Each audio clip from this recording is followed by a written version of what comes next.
What?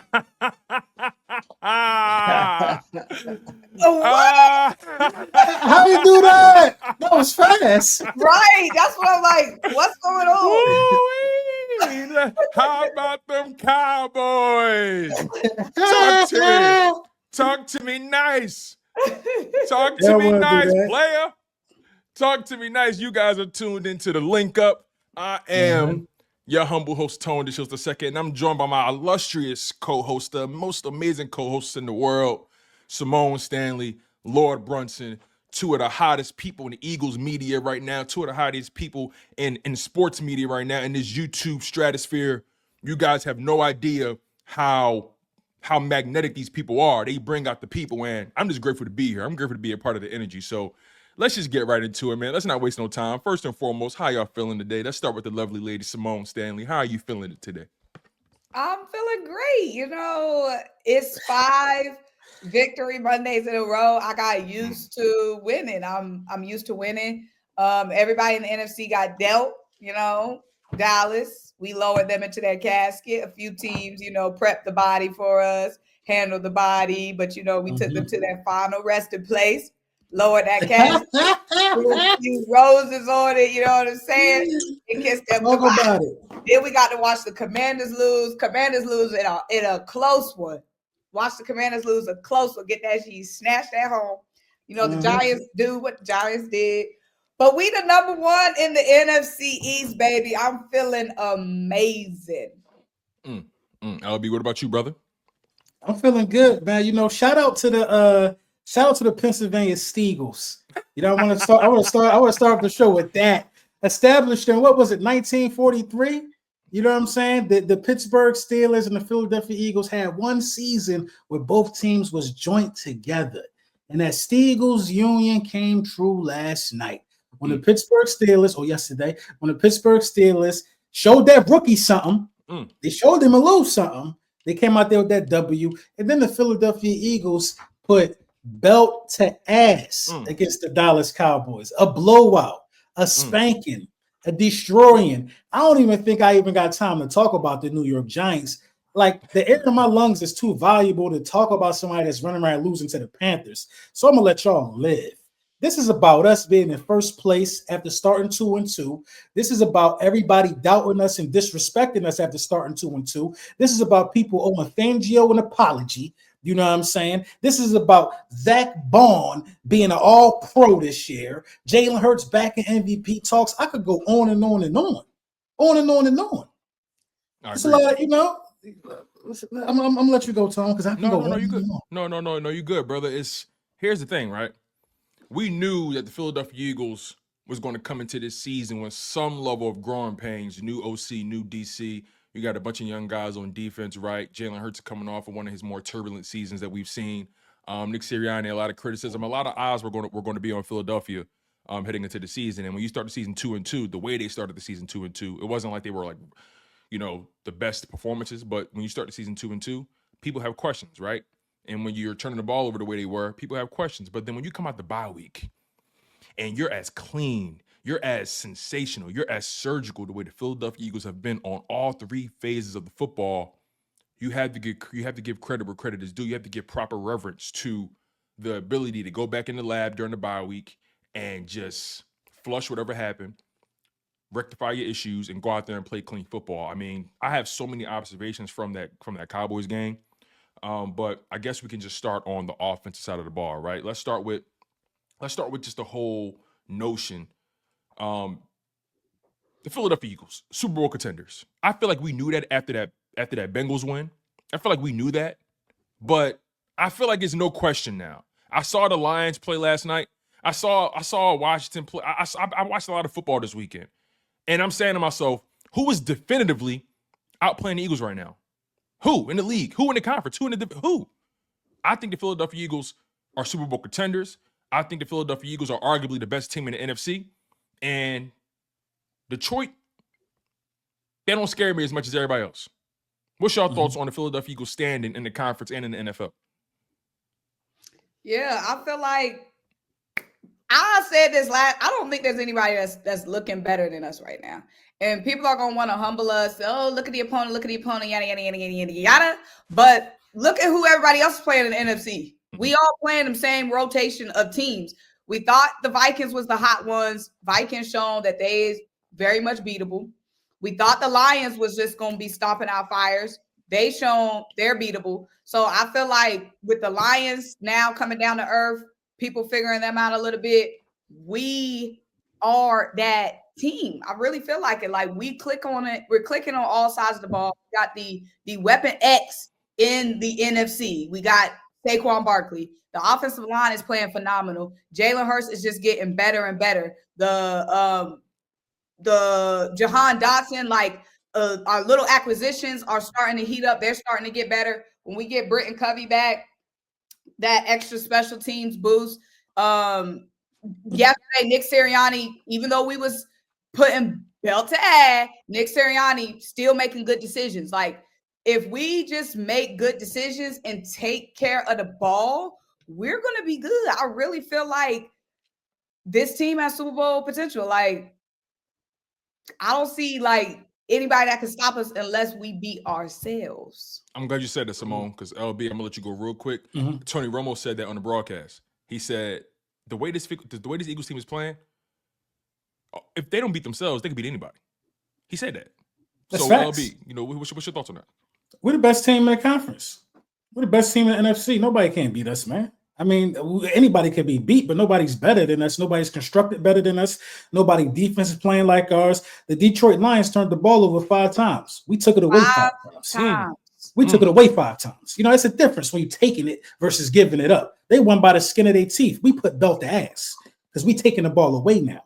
Vic Fangio got this unit playing different than I've ever seen constructed from the Eagles unit when they had a dominant season before. Usually these things are predicated on the front four getting a pass rush. That's what we're used to, right? Now it's the back end is elite.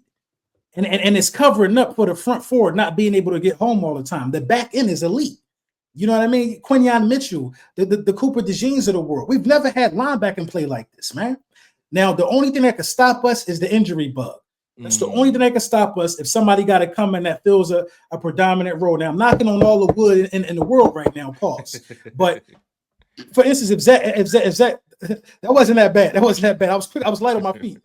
I was light on my feet. I was quick with that one. But if Zach Bond, for instance, go out, are we okay with Trotter Jr. coming in and doing what Zach Bond does? No, we're not okay with that. It can't happen. So we've been healthy, relatively healthy at key spots. And the only time that we've stumbled or looked not like ourselves when we had key players missing. Everybody back now. Jalen Hurts is the only quarterback in the National Football League with three or more touchdowns after week 6 in every game. A triple-digit rating in the last 5 games. I mean, that's an MVP stretch if I ever seen one. So when you look at the competition in the NFC, Minnesota, I never believed in a Sam Darnold-led team. Never believed. You know what I mean? Never. You feel me? They started. Yeah, they started off hot or whatever, but that ain't real life for them. They hot. They warm. They was lukewarm. The Lions is it. It's only the Lions. Now, the Rams could get hot and could be a problem for somebody. You know, you still do got Matthew Stafford and stuff like that.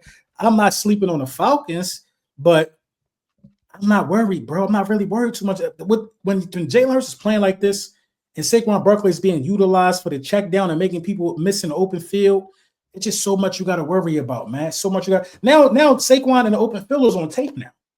And it's scaring people. When Saquon did that spin move on our first touchdown drive and all of that, they was just feet in mud, just looking like which way you gonna go. They was scared to even attack because Saquon gonna use that leverage against him, run him over him or something. It's just too many weapons, bro. It's just too much for the opposition.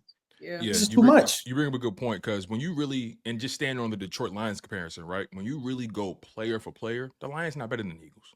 They're not. You know, if you want to give them any edge, if you want to, I wouldn't give them the biggest edge with this, but if you want to, okay, maybe Dan Campbell is a little bit more buttoned up than Nick Sirianni, but honestly, he's not. Him and Nick Sirianni called the game the exact same way. The only difference is it goes one day it may go their way, the one day it may go our way. But they play similarly. Both teams are very balanced in their run attack and their pass attack. You know, both teams keep their quarterback attempts under 30 for the most part, and they keep their rush attempts in the 20s plus. So they're built similar, or their philosophy is similar. Let me say that. But I think we're built better, top to bottom, when you go player for player, personnel wise. So again, it's going to be fascinating to see if these two teams do meet in the NFC Championship.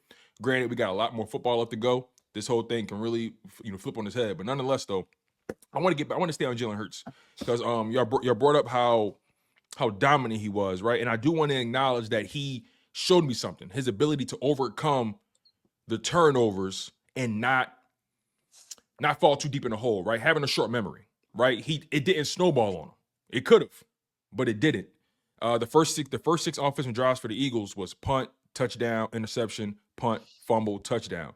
One could argue that the first half was kind of slow for them because of the turnovers. And Dallas could have made this game interesting, but overall, Jalen Hurts overcame. I mean, ultimately, he responded 14 for 20, completing 70% of his passes, 202 passing yards, 2 passing TDs, 1 interception, 7 rush attempts, 56 rushing yards, 2 rushing TDs. I mean, 4 touchdowns on the day, over 250 yards of offense, completing 70% of your passes, a passer rating of 110. I mean, what more can you ask for from a guy? What more can you ask for? The interception, I'm not even really mad at him about it because Trevon Diggs made a good play. He made a play. Mm-hmm. But give me your perspective on, Jalen Hurts, the way he's played, how just overall, just where his standing amongst his peers. Just break down whether or not this guy is an MVP candidate or not. Go ahead. Go on, Mom. Yeah, like you said, the first half of the season, just the way he's able to shake stuff off and keep it moving, not letting the turnovers, even in the first part of the season, get to his head and not playing scared, still playing with confidence, still making those tight window throws, still trusting his receivers. So that's just the biggest thing to me. Even when he has those turnovers, it doesn't shake his confidence for the rest of the game. Like you said, Trevon Diggs made a play. Picks is going to happen. It was a long streak without an interception, which was great, but an interception is going to happen every couple of games. I'm not shook because he had the interception, because he had the fumble. Obviously, he has to take care of the ball. We've seen that it's not an issue anymore because it hasn't been a pattern in the last 6 games.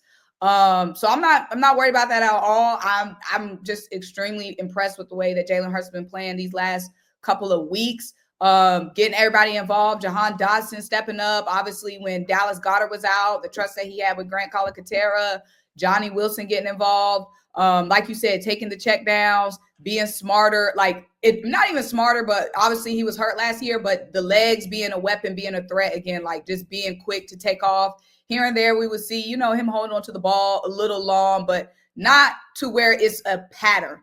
But I feel like Jalen Hurts is definitely top 5 right now. I feel like Jalen Hurts is the guy in the NFC. I don't see nobody in the NFC that I would take over Jalen Hurts. I definitely see Jalen being an MVP candidate. I mean, he's showing up in them suits. Y'all see he keep coming up in them suits. Once I saw he came up in that suit again, I was like, okay, this is going to be another big Jalen Hurts game because, he'll come in his little cargo pants, his little Jordans, and a little hoodie or a little sweatsuit set. But the last couple of weeks, it's been suited and booted. So All I'm business. I know that he ain't coming to play. It's all business. As long as they don't come like Debo Samuel. Debo, wow. Y'all seen Debo? Wow, Debo. Debo, wow, boy, pause. I'm not even going to say what they say about Debo. First of all, Debo is so stank, bro. How you gonna go mush somebody and walk off on your team, right? Beef or something it was just the sassiness of that. They should let that man. Did y'all see his interview after it happened? He looked so sassy. Answering the I didn't see the interview. He looked sassy walking into the building. He was rolling his. He was kind of rolling his eyes, you know how people do the whole the whole look sideways, what do you it's not that big a deal. He looked real sassy. I'm like bro, for one, you corny for doing that. And how you mush your bro? He mushed them into each other, bro. Yeah, he got a double mush. That was crazy. Everybody need a teammate like me because I wouldn't have held him back. I would have held the people back trying to hold him back. And no, let him get at him. Let him get him. Let him turn him loose. Yeah, you know what I mean? It would have been crazy. Yeah, he deserved that. Yeah, Debo came in looking like a Frenchman, drawn. Right. I don't know what he had on when he came into the game. Nonetheless, though, y'all brought up a good point, especially you, Symone, about him finding Jahan Dodson on that back shoulder throw in the second quarter. him also finding Johnny Wilson for that touchdown that put them up 21-6 in the third quarter, right? I think for me, that's a big deal because he's showing the willingness to trust those guys in those situations. Because the Johnny I think Wilson, it's deeper than that. The Johnny Wilson one. Tone. Explain, break it down. I think he's seeing the whole field. You know what I mean? Because on both of them plays, AJ, Smitty, and Goddard, I think was on the field. And them are option 1, 2, and 3. He's seeing everything now at this point. He's seeing everything at this point. So to find, Johnny Wilson on the scramble drill, he's looking at everything. That was an elite play in the red zone, if you ask me. You know what I mean? I agree. The back shoulder throw, the back shoulder throw to Dotson. I'm like, Dotson is a wide receiver 1. That's the first thing that came to my mind when he caught that. It was just effortless, smooth, feet down, out of bounds. I'm glad. I'm like, he just looked good catching that pass. Like, when I was watching, the game, like that's no mistake. When I was watching the game, bro, and he threw that ball, and I saw the way Dotson just handled it. I wrote down in my notes, Dotson looked like a natural. He looked smooth. I wrote that. Like, he looked like that's what he does. So I would love to see Dotson touch that rock a little bit more. Feel me? And Dotson heating up at the right time. Heating up for Thursday. Yeah, he definitely heating up. Oh, good call. That's a good point. He heating up at the right time, baby. He definitely heating up at the right time. Because if Lattimore don't play, then Dotson gonna be on the wide receiver 3. And they he hearing the chatter because them commies talking all that G on Twitter. Oh, Dotson. Okay. We're gonna see. We definitely gonna see. But to answer the thing about to talk more about Jalen Hurts, I think that what was the initial question? I think we got off track. Basically, just what you've been seeing. What you've been seeing from him. Oh yeah, how he performed in that game, the ability to overcome, trusting the younger guys more than the new guys, things of that nature. Yeah, I think the struggles in the beginning started from that stadium and the brightness. You can see it through the TV. Yo, it's funny. Every time they were faced that way, there was a clear distinction in how he was seeing the field. It was clear. CeeDee Lamb missed a wide open touchdown because he couldn't see in the sun. He was like, "Yo, like that stadium has a major design flaw." Major. Did y'all see Jerry Jones talking about it after the game? No, what did he say about it? I feel sorry for Jerry. I ain't gonna lie. He was like, "What y'all want me to do?" Everybody got the same view or whatever. They were like, "Have you thought about like putting up a curtain or anything? A curtain." People know where the sun is at a year in advance. They could track the sun and see where the sun is at. You want me to redesign the whole thing and build the whole thing over? So you ready to tear a stadium down and build it again? I love Keith Phillip though. No, because he aggravated because people talking about everything. You want to know who he hate that. Yo, he hate that. He said about him yesterday. He said, I expect us to play better without. He said, I expect us to play better without Dak, and I felt like our offense looked better without Dak. No, the fuck. He said that. Yes, and no, they did not. You know what I mean? Because they was asking him. They was like, they was. I think they asked, did you expect Cooper Rush to look better? You know what I mean? That he did. And Jerry was like, oh, let me clear something up. We wasn't winning with Dak. You know what I mean? Like that's real though. That's real. That's real. That's real. And it's real, but you're not supposed to say that. Hey man, he had enough. He had enough because this is how I look at it. Dak Prescott done hamstrung them. Hell, he ain't hold out. No pun intended. Facts. No pun intended, right? He done hamstrung them folks, you know what I'm saying, and bullied them into giving him unprecedented amounts of money for the position, all the while not being able to build the roster when you're getting all of that bread. Now, people that's on them. That wasn't gonna do nothing. That is on, but from a business standpoint, you almost got to pay him. You don't have to. You could have let him play it out on his deal. I think Jerry got a little buyer's remorse. Of course he does. He does. I don't know why I got a little buyer's remorse in the first place. If it was me, there's no way I'm paying. If I was gonna pay anybody, I might have paid CD. Right. But beyond that, I'm not paying you, Dak. I'm not. I've had you for X amount of years. You've had more weapons around you than you do today. And you expect me to pay you more money and you have less to work with? Nah, I'm missing with that. And this is the second time. Nobody want to frame it like this. But this is the second time Jerry got bullied in the pan that man. It's the second time. The first time, remember when he was still on the rookie deal and everybody was like, yo, pay Dak. And they were right to say pay him, but he paid him a year too late. And the price tag was too high. Then, here we go again. You got bullied in the pan. You waited until September to pay that man. and this is the product you got. A 3 and 5. He didn't deserve it though. My thing is he didn't deserve it. When you talking about that type of money at that age, for how many years you've been in the league without one playoff run to show for it?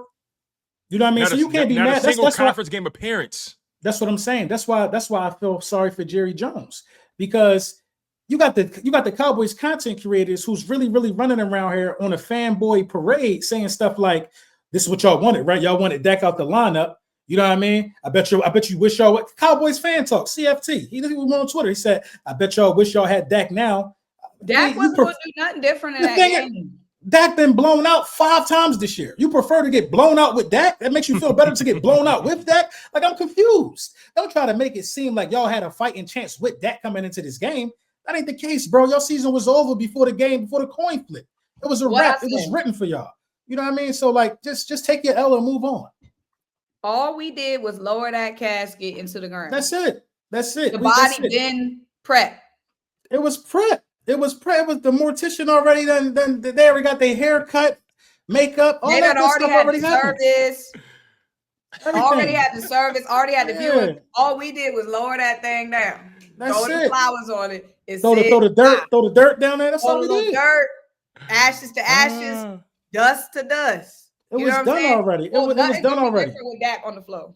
And I ain't gonna lie, that win made me a stronger believer we was contenders more than the Bengals win. Explain that. Break that down.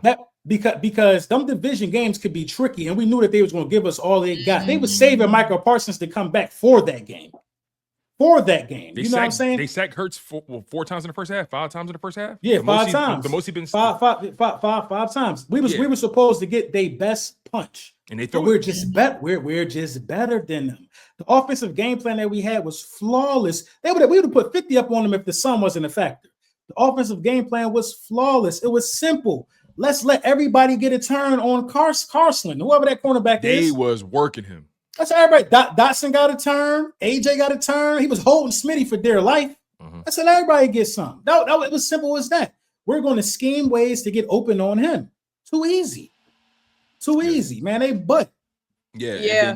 I was thinking that too. Like, it doesn't matter. Okay, we know they suck. We know they sorry. We know again that the body been prepped, but it's still a division rival. It's still a big rivalry. So, like you said, I agree with you. This win showed more to me than that Jags win. It showed more than the Bengals win. It showed more than any other win, because it showed that the way they took that game serious with all the injuries and despite all the injuries, and knowing that Dallas, they said before the game, this is it for Dallas. Dallas had to give it their all. This is their season right here. And we saw in the first half, Jalen got pressure the most. He got pressure all season. I might have saw since he's been in the league. I feel like I saw that stat. No, they were throwing everything at him. Micah Parsons put the microphone down and came back just to give us this last little punch. They was giving it their all. We was just overwhelmed. You saw how the Falcons played a division rival, the Saints, a team that had nobody. Didn't have a wide receivers out, quarterback out, so many injuries, just traded Lattimore. And what did the Saints do at home? Upset the Falcons. Like, very good point. The Broncos almost got the Chiefs. They won by a block kick. Yeah, that was crazy, man. And I'm saying, like, a destitute team like the Saints, no coach, no quarterback, entire team hurt, still defeated their rival in the Falcons, still want to give it all at home. That's what I was expecting from the little boys. But again, we just was way too much, baby.